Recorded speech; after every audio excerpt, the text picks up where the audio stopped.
உலகெங்கும் உள்ள அனைத்து ஜோதிட சொந்தங்களுக்கும் ஸ்ரீ லக்ஷ்மி நரசிம்மன் ஜோதிட நிலையத்தின் சார்பாக நமஸ்காரத்தை தெரிவித்துக் கொண்டு இந்த வீடியோவை காண வந்திருக்கும் உங்கள் அனைவருக்கும் நன்றியை தெரிவித்துக் கொண்டு இந்த வீடியோவை தங்களிடம் கொண்டு சேர்த்திருக்கின்ற பிரபஞ்சத்திற்கும் நன்றியை தெரிவித்துக் கொண்டு மீண்டும் உங்கள் அனைவரையும் மற்றும் ஒரு ஜாதக ஆய்வு பகுதியில் சந்திப்பது மிக்க மகிழ்ச்சி.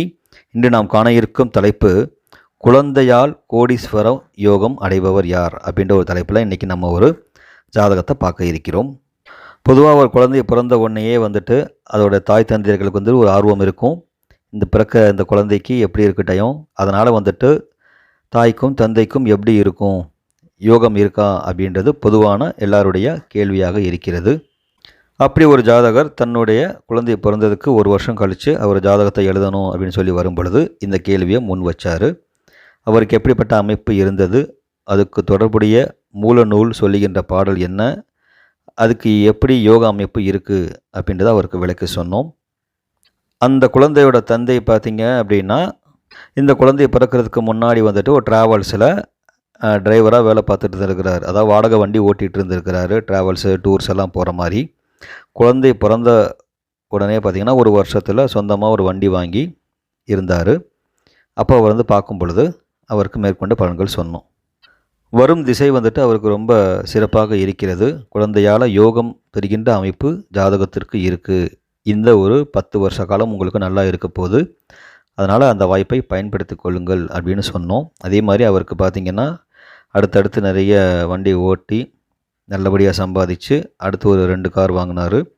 இப்போது அவர்கிட்ட ஒரு 6 வண்டி இருக்குது, வேறு சீட்டிங் அரேஞ்ச்மெண்ட்ஸோட. நல்ல ஒரு பணப்புழக்கம் இப்போ அவர் வந்திருக்கு.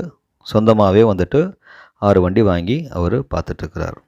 அந்த ஜாதக அமைப்பை நம்ம இப்போ பார்க்கோம். அந்த குழந்தையுடைய டேட் ஆஃப் பர்த் பார்த்திங்கன்னா 31/3/2017 நைட்டு 10:18 கோயம்புத்தூரில் பிறந்தவர் இந்த ஜாதகர். விருச்சிக லக்னம், 2ஆம் இடத்தில் சனி பகவான், 4ஆம் இடத்தில் கேது பகவான், 5ஆம் இடத்தில் சூரியனும் சுக்கிரனும், 6ஆம் இடத்தில் புதன் செவ்வாய், 7ஆம் இடத்தில் சந்திரன், 10ஆம் இடத்தில் ராகு, 11ஆம் இடத்தில் குரு பகவான் இருக்க இந்த ஜாதகர் பிறந்திருக்கிறாரு. இவருக்கு ஜனனகால தசா இருப்பு சூரிய திசை 1 வருஷம் 9 மாதம் 21 நாள் இருக்க அந்த ஜாதகர் பிறந்திருக்கிறாரு. இப்போ இவருக்கு சந்திர திசை 20/1/2019 ஆரம்பித்து 20/1/2023 வரைக்கும் இவருக்கு நடந்துக்கிட்டு இருக்குது. இவர் குழந்தைய பிறந்த ஒரு 1.25 வருஷம் அப்புறம் ஜாதகம் பார்க்கும் பொழுதும் அவருக்கு சூரிய திசை தான் போயிட்டு இருந்தது அந்த குழந்தைக்கு. அப்போ இவருக்கு சொன்னது, இப்போ இருக்கிற சூரிய திசையை விட அடுத்து வருகிற சந்திர திசை ரொம்ப ஒரு சிறப்பான ஒரு அமைப்பை இருக்கும் அப்படின்னு சொன்னோம். அதற்கு என்ன காரணம் அப்படின்னா மூல நூல் சொல்லுகின்ற பாடல் தான். அந்த பாடலை இப்போ பார்ப்போம். அவனை தலமுற லக்னமவன் கோண கதிரவனாய் நவமத்திரை மத ஏல்புக பிரகஸ்பதி நோக்க கவனத்தோடு கூட புகர்கதிரோனை நல்லோர்கள் துவாமித்ரராகில் பிதுர் கணபாக்கிய சுதனே அப்படின்றது அந்த பாடல். மற்றொரு சொல்கிறேன். அவனை தலமுற லக்னமவன் கோண கதிரவனாய் நவமத்திரை மதையேல் புக பிரகஸ்பதி நோக்க கவனத்தோடு கூட புகர் கதிரோனை நல்லோர்கள் துவாமித்ரராகில் பிதுர் கணபாக்கிய சுதனே அப்படின்றது அந்த பாடல்.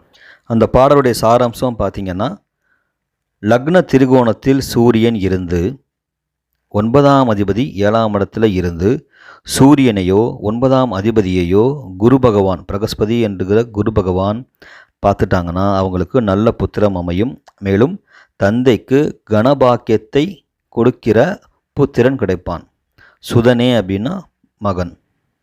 இப்போ இந்த பாடலை இந்த ஜாதகத்தோடு பொருத்தி பார்த்தோம் அப்படின்னா, விருச்சிக லக்னம், லக்ன திரிகோணம் அப்படின்னு சொல்லக்கூடிய 1, 5, 9 சூரிய பகவான் இருக்கணும். இங்கே பார்த்தீங்கன்னா 5ஆம் இடத்தில் சூரிய பகவான் இருக்கிறார்.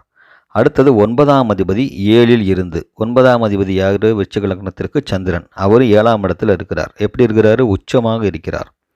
அடுத்ததா அந்த சூரியன் தந்தைக்காரனாகிய சூரியனையும் 9ஆம் அதிபதியாகிய சந்திரனையும் குரு பகவான் பார்க்கிறார். பாடலில் சொல்லிய அதே அமைப்பு இந்த ஜாதகத்திலும் இருக்குது. இவருக்கு குழந்தை பிறக்கும் பொழுதே பாருங்கள் சூரிய திசையில் தான் பிறந்திருக்கு. இந்த பாடல் சொல்லுகிற சூரியன் 9ஆம் அதிபதி குரு, இந்த தொடர்பு தான் இந்த பாடலில் சொல்லுகிறது. இந்த அமைப்பு நடக்கணும் அப்படின்னா இவங்களுக்கு அந்த தசாபுத்திகள் நடைமுறைக்கு வரணும். இவர் பிறந்ததே, இந்த குழந்தை பிறந்ததே பார்த்திங்கன்னா சூரிய திசையில் தான் பிறந்திருக்கு.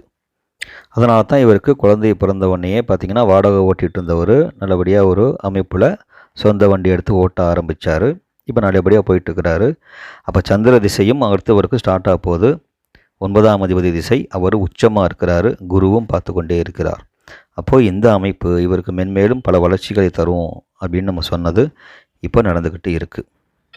இதோட மற்ற விதிகள் பார்க்கும் பொழுது பொதுவாக 2ஆம் அதிபதி 11ஆம் இடத்துல நின்று அவர் தர்ம கர்மாதி அப்படின்னு சொல்லக்கூடிய 10ஆம் அதிபதியையும் 9ஆம் அதிபதியையும் சேர்ந்து பார்த்துடுறாரு.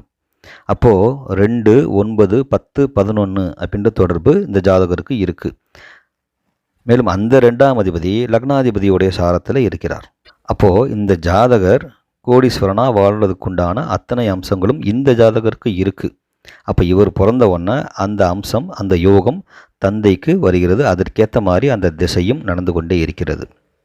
இன்னொன்று பார்த்தீங்கன்னா, லக்னத்தின் 9ஆம் அதிபதி உச்சம் பெற்று அவரை காலபுருஷ 9ஆம் அதிபதியாகிய குரு பகவான் பார்ப்பது தந்தைக்கு ஒரு நல்ல ஒரு யோகத்தை கொடுக்கும். அதே மாதிரி லக்னத்தின் 9ஆம் அதிபதியை காலபுருஷ 9ஆம் அதிபதி குரு பார்க்கிறார். ராசியின் 9ஆம் அதிபதி சனி பகவான் காலபுருஷ 9ஆம் அதிபதியை பார்க்கிறார்கள். அப்போ லக்னத்திற்கு 9 அதிபதியும் ராசிக்கு 9 அதிபதியும் காலபுருஷ 9ஆம் அதிபதியும் தொடர்பில் இருக்கிறாங்க. இது தந்தைக்கு ஒரு நல்ல அமைப்பை கொடுக்கும். இன்னொரு விதி பார்த்திங்கன்னா, 9ஆம் அதிபதிக்கு சாரம் தந்தவர் 9ஆம் இடத்திற்கு பாக்கியத்தில் நின்று அவரை காலபுருஷ 9ஆம் அதிபதி பார்த்து கொண்டிருக்கிறார். இதுவும் தந்தைக்கு ஒரு நல்ல அமைப்பு கொடுக்கும். இன்னொரு விதி பார்த்திங்கன்னா, 4ஆம் அதிபதி 2ஆம் இடத்தில் அமர்ந்து அந்த 4ஆம் அதிபதி 2ஆம் அதிபதியையும் 4ஆம் இடத்தையுமே பார்க்கிறது. அதனால் இவருக்கு பார்த்திங்கன்னா, இந்த மாதிரி வீடு, வண்டி, வாகனம் இதன் மூலம் வருமானம் இந்த குழந்தைக்கும் வருகிற ஒரு தன்மை இருக்குது. அதுக்கு அஸ்திவாரமாக இவருடைய தந்தையோட தொழில் இவருக்கு அமைய இருக்கிறது. ஆக ஒன்றுக்கு மேற்பட்ட விதிகளின் மூலம் தந்தைக்கு யோகம் தருகிற ஜாதகமாக இந்த ஜாதக அமைப்பு இருக்கிறது. ஆக இந்த ஜாதகத்தின் மூலமும் உங்களுக்கு நல்ல ஒரு ஜோதிட விதிகள் கிடைத்திருக்கும் என்று நான் உறுதியாக நம்புகிறேன். இதுபோல் நம்ம தொடர்ந்து ஜாதக ஆய்வுகளை கொடுத்து கொண்டிருக்கிறோம். அதனால் சப்ஸ்கிரைப் செய்யாதவர்கள் சப்ஸ்கிரைப் செய்யுமாறு கேட்டுக்கொண்டு உங்கள் அனைவரையும் மற்றும் ஒரு ஆய்வு பகுதியில் சந்திக்கிறேன் என்று கூறிக்கொண்டு விடைபெறுகிறேன். வாழ்க வையகம், வாழ்க வளமுடன்.